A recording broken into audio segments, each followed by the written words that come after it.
کہ یہ کون لوگ ہیں جنہوں نے یہ کیا اور کیسے کیا اور کیا کیا کیا فلاں فلاں، مگر آپ دیکھیں کہ اس جے آئی ٹی کی جو بنانے کا اعلان کیا گیا تھا، آج حکومت اس سے مکر گئی۔ آج حکومت یہ کہہ رہی ہے کہ ہم نے جے آئی ٹی بنانے کا کوئی اعلان نہیں کیا، اور پھر اسی کے ساتھ نیشنل سیکیورٹی کونسل کی جو میٹنگ تھی، جو اجلاس تھا، اس کو بھی ملتوی کر دیا گیا، کیونکہ یہ باتیں ظاہر ہے وہاں ڈسکس ہونی تھی، یہ ساری چیزیں وہاں ڈسکس ہونی تھی۔ تو اس چیز سے جان چھڑانے کے لیے آج نیشنل سیکورٹی کونسل کا اجلاس بھی ملتوی کر دیا گیا۔ اور پھر کہتے ہیں کہ مریم اورنگزیب کے ساتھ لنڈن میں جو کچھ ہوا ہے، ہم اس کے خلاف یہاں کچھ بھی نہیں کرنے جا رہے۔ بھئی اس کے خلاف پاکستان میں آپ کیسے کچھ کر سکتے ہیں؟ آپ دنیا کو کیا جواب دیں گے؟ آپ برطانوی حکومت جہاں پر یہ ہوتا رہتا ہے تو ان کے لیے تو یہ ایک عام سی بات ہے، چونکہ وہاں جمہوریت ہے، تو آپ کیا ان لوگوں کو کہ جو مریم اورنگزیب سے سوالات کر رہے تھے، آپ ان کو کیا آپ یہاں پر انتقام کا نشانہ بنانا چاہ رہے ہیں، یا ان کے خاندان کو انتقام کا نشانہ بنانا چاہ رہے ہیں؟ آپ ایسا کیسے کر سکتے؟ پھر آپ کہتے ہیں کہ جی ہم نے کوئی فیصلہ ایسا نہیں کیا۔ آپ نے دباؤ میں آ کر اب یہ بیان دیے، ورنہ آپ یہ سب کچھ کرنے والے ہیں۔ احسن اقبال کی باری بھی آپ نے یہی کچھ کیا کہ اس خاندان کو، اس فیملی کو ہراساں کر کے معافی منگوائی گئی، اور اسی طرح طلال چودھری کے معاملے میں بھی آپ نے یہی کچھ کیا کہ ان کو ہراساں کیا گیا۔ اسی طرح آپ مریم اورنگزیب کے بارے میں بھی یہ کچھ کرنے جا رہے تھے ان کے حوالے سے، جو لوگوں نے یہ سب کچھ کیا، مگر آپ کے اوپر جب پریشر آیا تو آپ نے کہا ہم ایسا کچھ بھی نہیں کرنے جا رہے۔ آپ عمران خان سے 1 سال کی کارکردگی کا مطالبہ کرتے تھے۔ جب عمران خان کی حکومت تھی تو یہ امپورٹر سرکار اس وقت اپوزیشن میں تھی، اور یہ عمران خان سے مطالبہ کرتے تھے کہ اپنے 1 سال کا حساب دو کہ تم نے 1 سال میں کیا کیا۔ اب میں ان سے پوچھتا ہوں کہ آپ کو بھی 1 سال ہونے والا ہے، آپ کو بھی 8-9 مہینے ہو چکے ہیں، اب آپ بھی تو حساب دیں نا کہ آپ نے اس 1 سال کے قریب جو ٹائم آپ کو ہوا ہے، اس میں آپ نے کون سی ایسی کارکردگی کی ہے، عوام کو آپ نے کون سی ایسی سہولت دی ہے، عوامی فلاح و بہبود کے لیے آپ نے کون سے ایسے اقدامات کیے ہیں؟ آپ نے سوائے معیشت کا بیڑا غرق کرنے کے، معیشت کی تباہی کرنے کے، آڈیو لیز کے اندر کیسے مریم نواز اپنے داماد کے لیے وہ ایک کام کروانے کے لیے اور انڈیا سے مشینری منگوانے کے لیے جو وزیر اعظم ہاؤس کا جو سٹاف ہے ان کو یہ کہہ رہی ہے، پریشرائز کر رہی ہے کہ وہ آدھی رہ گئی ہے مشینری تو اس کو منگوایا جائے۔ کیسے وہ یہ وزیر اعظم ہاؤس کے سٹاف کو کہہ رہی ہے کہ ان کے داماد کے جو ہاؤسنگ سوسائٹی ہے اس کے اندر گرڈ اسٹیشن جو تقریباً 70 سے 90 کروڑ روپے لاگت کے اوپر بنتا ہے اسے لگایا جائے، اور پھر شہباز شریف اسی آڈیو میں کہہ رہے ہیں کہ اس کو ہم قومی معاملے کے اندر ڈال دیں گے، یعنی کہ نیشنل کے اندر ڈال دیں گے، یعنی کہ سرکاری خرچ کے اوپر ہم اس کو بنا دیں گے، اور وہ اس کا استعمال جو ہے وہ ان کی ہاؤسنگ سوسائٹی کے اندر ہوگا۔ تو کیسے یہ لوگ اس پاکستان کے اندر کھلواڑ کر رہے ہیں؟ اور پھر دیکھیں کہ اسی آڈیو لیگ کے اندر مریم نواز شہباز شریف کو کہہ رہی ہیں کہ عمران خان نے تو کوئی کام نہیں کیا اپنے دور حکومت میں، ہاں ایک صحت کارڈ کا کام اس نے ضرور کیا، اور اس صحت کارڈ کو کیوں نہ ہم ختم کر دیں؟ اور پھر شہباز شریف اس کے ساتھ ایگری کرتے ہیں، اتفاق کرتے ہیں، اور وہ کہتے ہیں کہ ہاں میں صحت کارڈ کو ختم کروں گا، اس کا کوئی ہم طریقہ ڈھونڈتے ہیں۔ بلکہ جب حمزہ شہباز کی حکومت تھی تو انہوں نے صحت کارڈ کو ختم کر دیا تھا، اگر آپ کو یاد ہو۔ پھر جب پرویز الہی کی حکومت آئی تو پھر حکومت نے دوبارہ صحت کارڈ کو نئے سرے سے اس کا اجرا کیا اور اس کو شروع کرنے کا کہا، اور وہ آج صحت کارڈ جو ہے وہ پھر سے چل رہا ہے۔ اور پھر دیکھیں کہ عمران خان نے گورنمنٹ کالج لاہور کے اندر ان کو بلایا گیا اور انہوں نے وہاں پر تقریر کی، اور پھر اس کے اوپر کیسے مریم نواز نے اور باقی حکومتی وزراء نے اسے تنقید کا نشانہ بنایا گیا، اور گورنر پنجاب نے نوٹس لیا،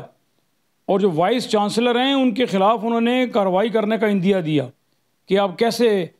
کسی سیاسی شخصیت کو بلا کر تو یہاں پر تقریب کر سکتے ہیں، جبکہ ایسا کوئی مسئلہ نہیں ہے۔ سیاسی اتنا بڑا پاپولر لیڈر جسے عوام چاہتی ہے، وہ یہ روایت رہی ہے کہ وہ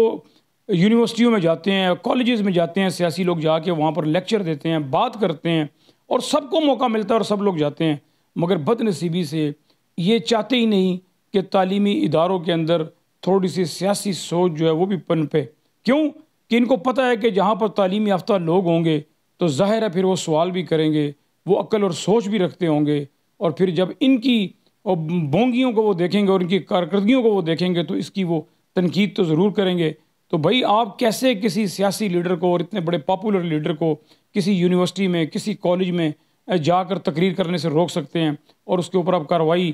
کرنے کا کہتے ہیں کہ ہم اس کے اوپر کارروائی کریں گے؟ تو کارروائی آپ نہ کریں، آپ خود بھی آئیں اور کریں، اور ماضی میں آپ لوگوں نے بھی کیا ہوا ہے۔ نواز شریف نے کئی مرتبہ جا کر اسی طرح یونیورسٹی میں خطاب کیا، اور پھر اسی طرح آپ کے وزراء جو ہیں انہوں نے جا کر کئی مرتبہ خطاب کیا یونیورسٹیز کے اندر، کالجز کے اندر. تو کبھی ایسا بھی ہوا ہے؟ تو یہ اس حکومت کا حال ہو چکا ہے کہ یہ چاروں طرف چاروں شانیں چت ہو چکی ہے، اور یہ ہر طرف دھونس دھاندلی اور زبردستی سے حکومت میں بیٹھنا چاہ رہی ہے، اور بخوبی اس بات کو سمجھ چکی ہے کہ پاکستان کی جو اکثریت ہے وہ ان کے ساتھ نہیں ہے، نہ پاکستانی عوام ان کے ساتھ ہے، نہ پاکستان کے اکثریتی صوبے ان کے ساتھ ہیں، نہ پاکستان کے اسلام آباد کے علاوہ کسی بھی صوبے کے اندر ان کی کہیں پر حکومت ہے، نہ ان کو عوام قبول کرتے ہیں. لہٰذا عوام ان سے اب جان چھڑانا چاہتے ہیں. ناظرین، اب تک اتنا ہی. آپ اپنا اور اپنے چینل کا خیال رکھیے گا. اللہ آپ کو حامی و ناصر ہو.